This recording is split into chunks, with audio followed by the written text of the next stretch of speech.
Hello friends, स्वागत है आपका मेरे चैनल इलेक्ट्रॉनिक सर्विस सॉल्यूशन पर। आज मैं आपको बताता हूँ कि कार इंजन ओवरहीट होने के क्या कारण है वह उसका सॉल्यूशन क्या है। कार के इंजन के हीट या ओवरहीट होने की स्थिति में आपको रेडिएटर का ढक्कन एकदम नहीं खोलना है। पहले आपको इंजन को ठंडे होने देना है। आपको यह भी कंफर्म करना होता है कि जो आपका रेडिएटर फैन है वो प्रॉपरली वर्क कर रहा हो। यदि रेडिएटर का फ़ैन प्रॉपर वर्क कर रहा है तो पहले आपको इंजन ठंडे होने देना है। उसके बाद फिर आपको कूलेंट का लेवल चेक करना है। यदि कूलेंट लेवल लो है तो आपको होस पाइप, रेडिएटर कैप, गैसकिट आदि में लीकेज चेक करनी है। यदि आप गर्मियों में किसी ट्रैफिक जैम में फंस गए हैं और आपकी गाड़ी ओवरहीट होने लगे तो आपको अपने कार का एसी स्विच ऑफ कर देना चाहिए। यदि रेडिएटर में कूलेंट या तो लो है या बिल्कुल खाली है तो आप 50% कूलेंट और 50% डिस्टिल वाटर को आपस में मिला के इसे फिल कर सकते हैं। यदि आपकी कार ग्रीन कलर के कूलेंट के लिए रेकमेंड है तो आपको उसमें ग्रीन कलर का ही कूलेंट डालना पड़ेगा। आप उसमें ब्लू या पिंक कूलेंट नहीं डाल सकते, क्योंकि अलग कूलेंट डालना या किन्हीं दो कूलेंट को आपस में मिक्स करना यह आपके इंजन को डैमेज कर सकता है और इससे आपके कार का water pump, radiator, heater pipes और हीटर कोर ये भी डैमेज हो सकती है। क्योंकि गाड़ियों के लिए जो कूलेंट बनता है वो उसे देख के बनाया जाता है कि जो आपकी गाड़ी है, गाड़ी में किस टाइप का पाइप होज है या किस टाइप की कोयल है जो आपका कूलेंट उसे हार्म ना पहुंचा सके। आपके कार के कूलेंट की डिटेल्स आपको यूज़र ओनर मैनुअल बुक में मिल जाएगी। इंटरनली कंबस्शन में टेम्परेचर 2000 फ़ारेनहाइट हो जाता है इंजन का, और किसी केस में 4500 तक पहुंच जाता है। बल्कि एल्यूमिनियम कंपोनेंट्स का जो मेल्टिंग पॉइंट है वो 1225 डिग्री फ़ारेनहाइट है।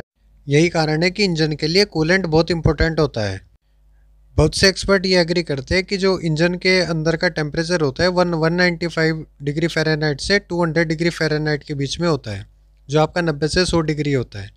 और इस स्थिति में जो आपके गेज की निडिल होती है वो हॉट और कोल्ड के बीच में आती है। चलो अब आपको कार के पास लेके चलते हैं, क्योंकि आपकी कार आपको कुछ कहती है। जब भी आपकी कार प्रॉब्लम में होती है तब वह आपको बताती है, बस आपको उसे समझना होता है। ये हमारी रेडिएटर कैप है और ये हमारी कूलेंट रिजर्वायर बोतल है जिसमें रिजर्व में कूलेंट रहता है। कूलेंट का कैप प्रॉपरली बंद होना चाहिए। कूलेंट रिजर्व बोतल और रेडिएटर के बीच का पाइप प्रॉपरली लगा होना चाहिए। अब आपको रेडिएटर के कैप के पास ले चलते हैं। ये जो हमारा रेडिएटर कैप है ये बहुत इंपॉर्टेंट होता है। इसमें जो आप ये सील देख रहे हैं रबर की, ये कभी भी ख़राब नहीं होनी चाहिए। अगर ये सील कटी हुई होगी तो ये वैक्यूम नहीं बना पाएगी और आपका जो कूलेंट रिजर्वायर बोतल है उससे कूलेंट रेडिएटर के अंदर शिफ्ट नहीं होगा। और दूसरा, जब आपका कूलेंट हीट हो जाएगा तो वो भाप बन के उड़ जाएगा। उस केस में जो आपका कूलेंट है वो सारा ख़त्म हो जाएगा, और जब वो ख़त्म हो जाएगा तो फिर आपका हीट सेंसर वर्क नहीं करेगा। और फिर भले ही इंजन में कितना भी हीट आ जाए, कितना ही वो ओवर हीट हो जाए, तो अंदर की डिस्प्ले पर टेम्परेचर कोल्ड ही दिखाएगा। जैसा कि आप डिस्प्ले में देख रहे हैं हमारी नीडल सी पर है। रेडिएटर फैन पर वार्निंग होती है, हमें इस पर कभी भी हाथ नहीं लगाना चाहिए। ये बंद इंजन पे भी चल सकता है। इंजन ओवरहीट होने पर जब भी आप गाड़ी को एक्सेलरेट करोगे तो गाड़ी का पिकअप नहीं बनेगा। आपको ऐसा लगेगा जैसे कोई कार को पीछे की ओर खींच रहा है या फिर उसमें बहुत ओवरलोड हो रहा है।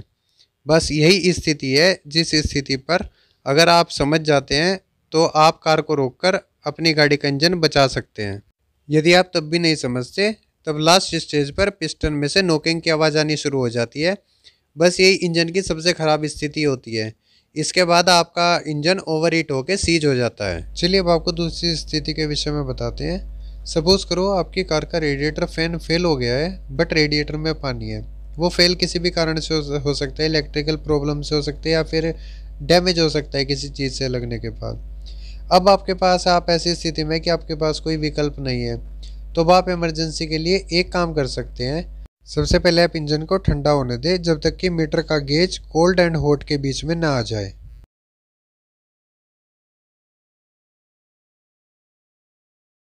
यदि आपकी कार का एसी ऑन है तो पहले आप उसे स्विच ऑफ कर लीजिए, ये कंपलसरी है। याद रहे यह प्रोसेस आपको तभी करना है जब आपके पास कोई अन्य विकल्प ना हो। यह प्रोसेस आप तब भी कर सकते हैं जब आप कहीं जाम में खड़े हो और आपकी गाड़ी ओवरहीट हो जाए और वो ठंडी ना हो पा रही हो। आप सबसे पहले अपने फ़ैन को फुल स्पीड पर ऑन कर लीजिए और फिर दूसरे लीवर को हॉट की तरफ कर लीजिए। इसके बाद आप इनटेक एयर की जगह आउटसाइड की एयर का ऑप्शन चूज़ कर सकते हैं। इससे क्या होगा, जो आपका कोयल होगा वो मिनी रेडिएटर की तरह काम करेगा। अब आप गाड़ी स्टार्ट कर लें और लो आरपीएम पर 4th गियर पर 50 तक चलाएं। इससे यह होगा कि लो आरपीएम पर इंजन में कंबस्चन कम होगा, इससे इंजन कम हीट होगा और बाहर की ठंडी हवा से रेडिएटर का कूलेंट ठंडा होता रहेगा। इस प्रोसेस में आपको यह ध्यान रखना है कि किसी भी स्थिति में टेम्परेचर गेज की सुई ऊपर वाले होठ के रेड कलर की लाइन तक न पहुँचे। इससे आपको कुछ किलोमीटर का मार्जिन मिल सकता है जिससे आप सुरक्षित स्थान पर पहुंच सकते हैं। यह प्रोसेस आपको तभी करना है जब आपके पास कोई अन्य विकल्प ना हो। इस प्रोसेस की किलोमीटर डिस्टेंस आपकी गाड़ी के लोड, गाड़ी की साइज व बाहर के टेम्परेचर पर डिपेंड करती है। और एक बात और, यदि गाड़ी का कूलेंट पूरा निकल गया है तब यह प्रोसेस नहीं करना है। उस स्थिति में आपके पास इंजन स्टार्ट करने का विकल्प समाप्त हो जाता है। फ्रेंड्स, यदि आपको वीडियो अच्छी लगे तो इसे लाइक और शेयर कीजिए और चैनल को भी सब्सक्राइब कर दीजिए। चलो चलते चलते आपको एक टिप्स और देते हैं। जब भी आप गाड़ी का बोनट बंद करते हैं तो आपको बोनट को थोड़ा ऊपर से छोड़ के बंद करना चाहिए। आपको उसे दबा के बंद नहीं करना चाहिए, नहीं तो आपके बोनट पे डेंट मार्क आ जाते हैं। वीडियो देखने के लिए धन्यवाद।